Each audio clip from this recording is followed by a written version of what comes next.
Today, we are going for a drive in a brand new 2023 Nissan Ariya Premier Edition. We are here at Sherway Nissan and we're going to take this vehicle for a test drive. Before we get behind the wheel, just want to show you guys the key fob that you're going to get with the Nissan. We'll do a quick walk around of it, then we'll get behind the wheel and we'll go for a virtual test drive. I like these daytime running lights that give it a big, bold expression. Of course, you have the grille sealed up with a little bit of venting down below, just like every other electric car. We got very aerodynamic wheels with the Nissan here. Looks like we got the charging flap at the front on the passenger side, so level 1 and then level 2 for direct current. Compared to other manufacturers, this is pretty simple. We don't have any indications here, just a little bit of a light bar here, which I imagine would change colors for us. Black exterior. Let's take a look at the trunk space. Now this one does have the foot access where you wipe your foot, the trunk's going to open up for you. Light bar that goes all the way across the rear like a lot of other manufacturers. Ton of cargo space, a little bit extra on the side, and then down below you have your charger that comes with the vehicle and the upgraded subwoofer for the Bose sound system. Closing it, 2 buttons, one there for locking, just like you're going to find on a lot of other cars. Looks like we have comfort door access on the front and the rear. Having comfort door access on the rear is actually a big step when you're considering manufacturers like BMW on their X5s. They don't even have comfort door access anymore. Loving the interior. This blue interior is fantastic. A lot of black and gray trim, suede or Alcantara there.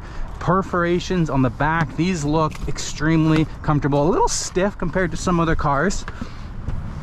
I've got the driver's cockpit in a great position, got lots of legroom, interesting material on the seat back. I like how it's a fabric and not just plastic. Got rear heated seats, a USB-C as well as a USB. So if you're not on the newest charging cables, don't worry, you can still be able to use this. You don't have to upgrade all your cables. Rear heated seats, and they are perforated, and a massive panoramic glass sunroof. I love this suede and how it carries around to the front. Driver's cockpit is actually quite nice. I will say though that this seems to be pretty far back and not allowing a little bit of space, but that's okay because there's actually a button up here where you can push it forward just like this to have it in optimized room. No rear drive shaft, but we do have all-wheel drive. That means lots of leg room in the back. Now let's hop in the front and let's go for a drive. So what I'm going to do is we're going to get on the road. I'm going to go for a drive on the highway, get a feel for how this vehicle is. We'll play around with the infotainment system, full digital gauge cluster, head-up display, perforated steering wheel. The center console is beautiful, a wireless device charging tray. In this wireless device charging tray, when you put your phone on here, this little symbol is going to start lighting up, letting you know that, hey, it's charging. And then this, as I was saying, moves the whole center console forward and backwards so you can have it in the most comfortable position for you. This slides open to reveal your cup holders with the flaps. We also got a USB-C and a USB port down here, as well as a 12-volt converter. No drive shaft, plenty of legroom or space for your purse or bags or anything like that. Push button starts down here, but we've already started it up. So let's just head onto the road. We're gonna head for the highway. We've got nice turning radius here. I'm loving the feel for this steering wheel. Got an interesting rear view mirror here. It's absolutely square. And why do I feel like there's a screen in there or something that I've yet to experience? Here we go. We got initial acceleration. Oh, that's nice and zippy. That's not like jamming to go forward, but I mean, compared to gas engines, there's no lag in transmission shift, there's no lag in turbo boost. It's just an instant controlled power, not a crazy amount of power. So from what I understand, it's about 300 horsepower, and it's saying that we have 579 kilometers until we run out of battery. It's fully charged, 98% charge, and almost 600 kilometers. Now, I don't know what that's gonna be in actual real life, if that's gonna be accurate or not. We're gonna be test driving it in sport mode in a little bit. If there is one, we're gonna go through the we have drive modes button right here. So let's go through drive modes. We were in standard, there's sport, there's standard, eco, and pro. Currently unavailable for snow, so we're just gonna go into sport mode. And these buttons are interesting. They're like haptic feedback buttons. There's also buttons here for your climate control. I like the physical buttons for climate control and then having it in the infotainment screen. I will say, for how big this infotainment screen looks like, the actual usable screen is pretty shrunken in there. There's like a centimeter edge and 2 centimeters along this side. So your actual screen is a lot smaller than this whole display. It's not maximizing out to the corners. And then I like how it kind of curves in and the gauge cluster is a little farther away than the infotainment screen. Now that we're at a red light here, we can play around with some buttons. So there's a blue button on the steering wheel here, and this is for like your safety system, so blind spot monitoring, pre-collision, lane keep assist. There's another button down here for steering assist on. We'll see how that goes. We have auto hold brake function, so I can let my foot off the brake. We can also open the trunk. Lots of buttons for everything. So as well as it seems like this car is going with the trend of shy tech, where a lot less physical buttons, we still have a bunch of physical buttons, and not everything is in the screen like other vehicles, BMW, especially Tesla. I mean, those are some hard comparisons when you're comparing to a Nissan, but if you're thinking electric cars, this is a very premium car. Like, even for a Nissan, it makes me feel like I'm in an Infiniti. Like, we got leather on the inside, I've got Alcantara or suede on the door panel, the upper dashboard, I've got head-up display, digital gauge cluster, nice leather steering wheel. This feels like a premium car, yet I see a Nissan logo here and I'm very confused. Like, this wood trim on the top is fantastic. Let's do another acceleration pull here. Oh, much faster in sport. I can't see why you would ever need any more power than that. That is like the perfect amount. You need to pass something, no problem. You step on the pedal, and we're up to speed. Now there is a button here for e-step. Let's click this button and turn it on. There we go. Now the regenerative braking is on. So e-step is going to be Nissan's regenerative braking. Accelerate. Now we're letting off the gas pedal and we are regenerative braking, slowing down. This car also has cruise control. How do we turn the cruise control on?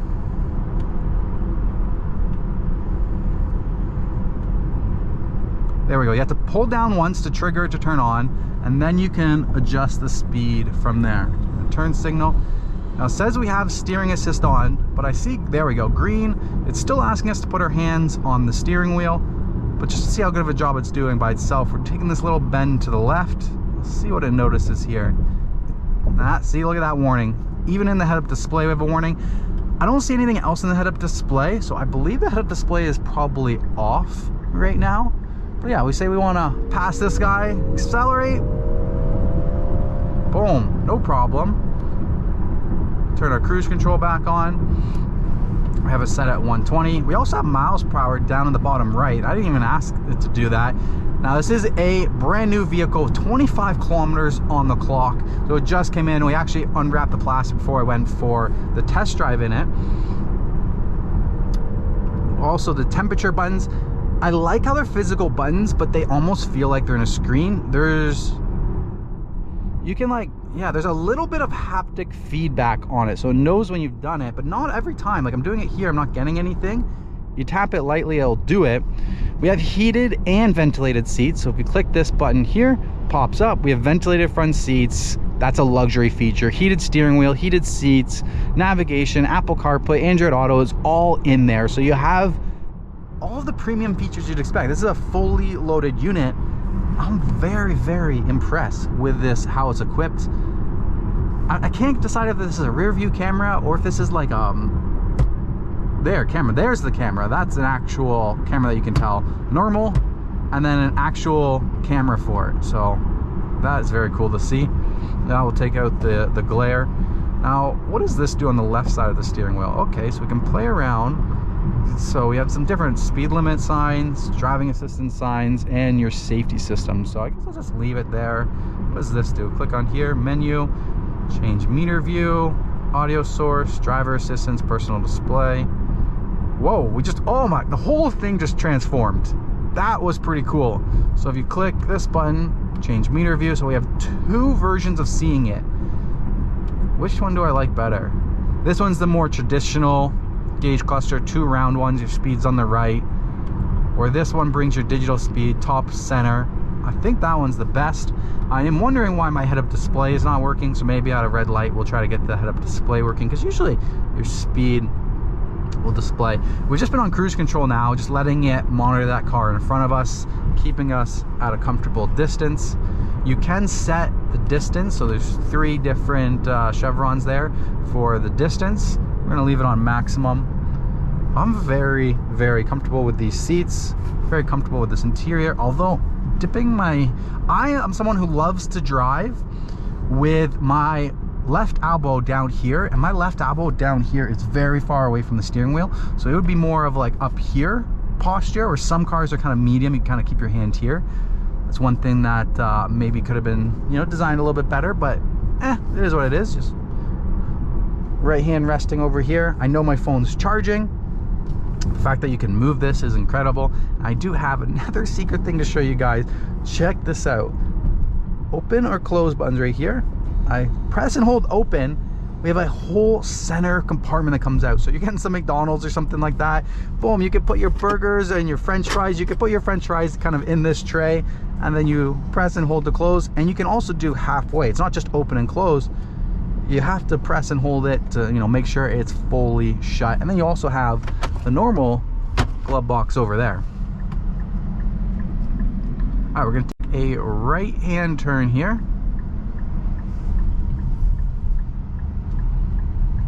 Oh, I like the handling. I feel up high, but with the vehicle's weight, there's not too much body roll. The acceleration just picks up so quickly.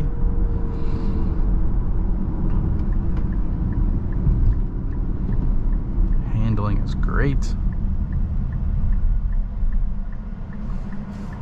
But I'm like freezing. I have it on 23, but I'm cold. I think it was because the air kept recirculating on the inside. I can't get over how smooth the drivetrain is on this. This is a fantastic car to drive. And this seems like a lot of range, but we haven't gone 14 kilometers, but now we're at 560 kilometers of range, but I'm in sport mode, so that's understandable. Of course, the car being brand new, I don't know how much I trust those values, because the car needs to go through actual use to get more accurate on the range for the driving habits of the person. So on this back road here, we can explore the infotainment system, which looks like it's only touchscreen. We don't have any infotainment controller like you would get on a BMW or some other cars. I'm going to reference BMW a lot because if you guys have been subscribed to my channel and following me, you know that I just came from BMW, so BMW is kind of my benchmark, and I'm starting to explore all these other vehicles, trying to give you guys more virtual test drives, trying to build my channel up. So if you guys have made it this far, please smash the like button. Consider subscribing to the channel for future POV videos. It really helps me out with my channel, especially smashing the like button, dropping a comment, and sharing this with somebody who might be in the market for a Nissan. If you guys are in the market for a Nissan, make sure you guys visit Sherway Nissan over here in Etobicoke. I'm going to leave an email down in the link in the description, so send the sales manager Cameron an email. He'll be happy to help you guys out. Make sure you guys tell him you guys watch my video and that's why you guys came in. It helps me out so much with growing my channel. And I've clicked this home button a few times and nothing's happening, and I'm wondering if that's because I'm driving the car and I'm not in park, it won't let me go, or maybe we're just on the home menu. Like if I click into nav, there we go, we have full nav screen. It's a little funky with everything being red compared to competitors' map systems. Maybe if I press home screen, we'll get there. Yeah, that was what it is. So where are the vehicle settings? I feel like there's a button missing right here. Nope, that's phone. I can actually kind of see that with depending on the light. That's the phone button. This one's so there is a whole climate menu as well. If you press that bottom left, you can get right into whole climate menu. Shows you where the air is going, shows you the level of the seats and everything like that. It's pretty cool. I don't know what happened. I hit that bump there and I just lost all power, and now the power's coming back. Maybe like stability or chassis control. That was a little odd. Just a little bump there and it was like I lost all drive. It's like it went into neutral for a second. But we're back. We're back now. It even shows you like when it's putting your brake lights on automatically for you with the regenerative braking. We're doing 60 around this corner. It's hugging just fine. Great grip. And look at this. This on-ramp is so short, you need to get up to speed quickly. No problem. Success. We are up to speed. Not a problem.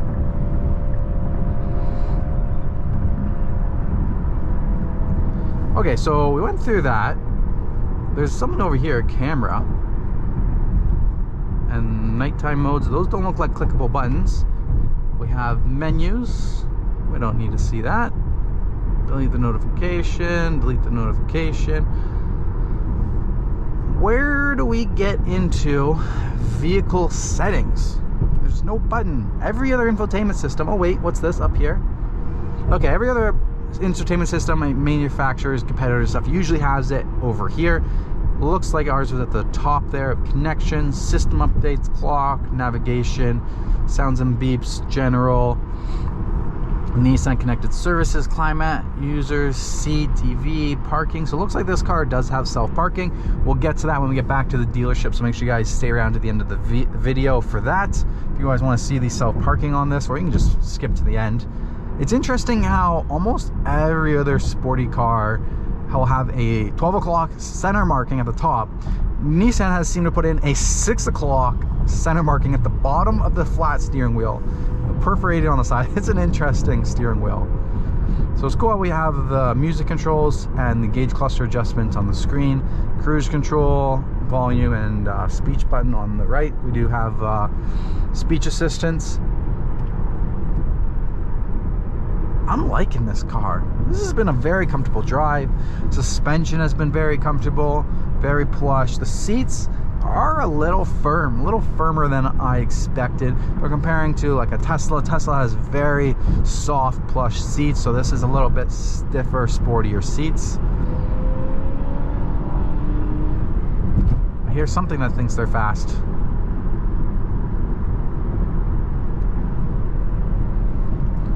Yeah, say we just want to pass these people. Look how easy it was to get up to speed and pass them.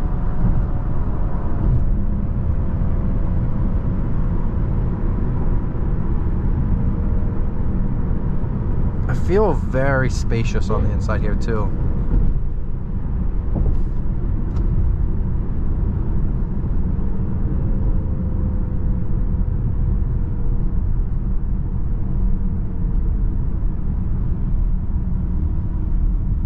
I'm gonna let the regenerative braking, see how much where we'll actually need to use our braking. Will it bring us to a complete stop before this car? I don't think so. Nope, I'm just gonna brake a little bit. Now I did want to play around a little bit. Looks like some things became unlocked. Camera became unlocked. Display settings. General. What is in general? Language. Doesn't seem to be as much adjustment on some other cars. Kinda like clock has its own menu here. Customized menus, customized home menu. That's pretty cool. System updates, sounds and beeps, navigation, no phone connected, Nissan Connect services. What I would like to know, how do I turn my fan down? This fan is too high. There we go. Is it on auto? Yeah, let's put it on auto. Put the fan down on auto. Interesting where the settings is. What's EV? Interesting. Favorite charging locations, battery heater, map icons, seats. So you can have the seat adjustments pop up when you're moving the seats. That's interesting. You can turn on or off whether you want that on or off to show that. So it doesn't look like there's too much to do, but you know, it gives you everything you need. Music, your phone device, navigation, and then if you plug in for Apple CarPlay or Android Auto, that auto holding brake is a very nice feature. I just can't get over this suede. I love the suede on the dashboard.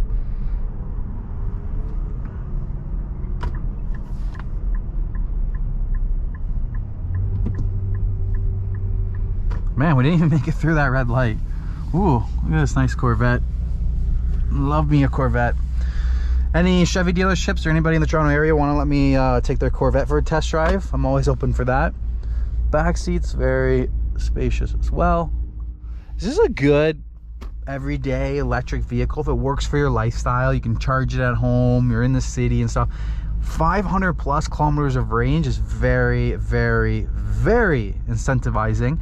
I wonder if this car qualifies for the $5,000 rebate. All those questions can be asked if you guys reach out to the email down below if you guys are interested in purchasing one and you guys are in the Toronto marketplace. But like I said, yeah, smash the like button, subscribe to the channel, and let's you know what, I pretty much finished everything here, so I'm just gonna cut the video and we'll finish off with parking the car once I'm back at the dealership. Okay, we are pulling back into the dealership and we are going to test out this automatic parking.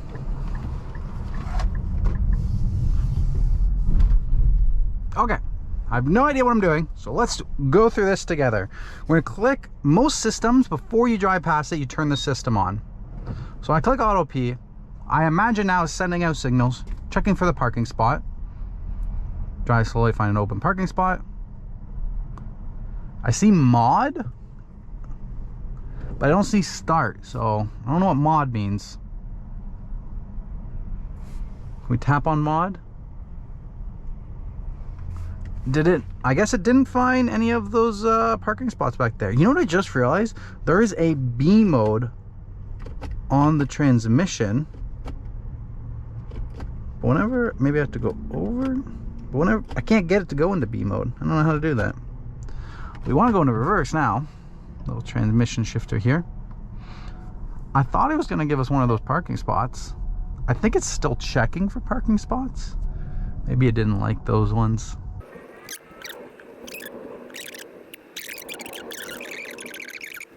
It still hasn't. I literally just drove past the spot.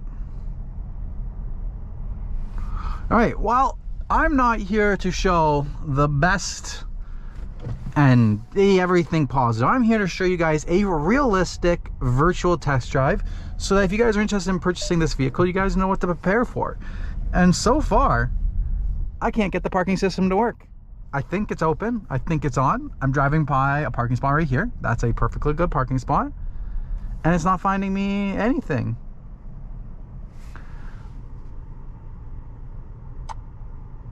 Back in.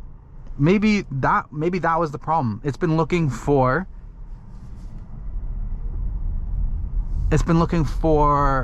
perpendicular or street parking, parallel parking. It's been looking for parallel parking, and I need it to be looking for reverse parking.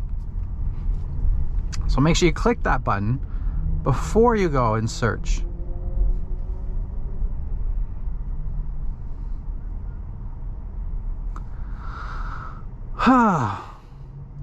Still nothing. Still nothing. Stop next to an open space. Okay, I will. Stop next to open space. I did. Press to adjust location. Yes. Okay. Press to adjust location. So like, oh wow, okay. There we go. I've never seen this on any other car. We're able to see the spot and then adjust. So it's this spot right here. And we're going to start parking assist, hit OK to disable. So it was able to let you see, hey, the parking assist is a little bit off. Do you want us to adjust it?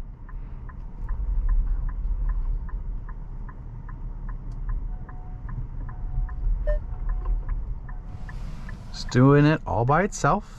Showing us where it's gonna go, parking us right in between my car and this blue car. So it's an interesting park assist. If you find that you're too close to this car and we're far away from that one, the only way you can really blame yourself. It's not the system. I manually had to go in and choose that. It was kind of cool, but at the same time, I kind of want the system to just be like, there's a parking spot and put me evenly between both. So it's a little bit cool that I could adjust it, but on a draw side, I want it to be automatic parking. I can do this all manually myself. I want to click a button, have it activate. But yeah, that's it. That's all I got. Like I said, Sherway Nissan, thank you very much for providing the test drive vehicle for this video. I'll put the email down below. Make sure you guys reach out to them. If you guys are looking to purchase a vehicle, smash the like button, subscribe to the channel. It helps me out tremendously in YouTube's algorithm. Thank you guys so much, and I'll see you on the next video.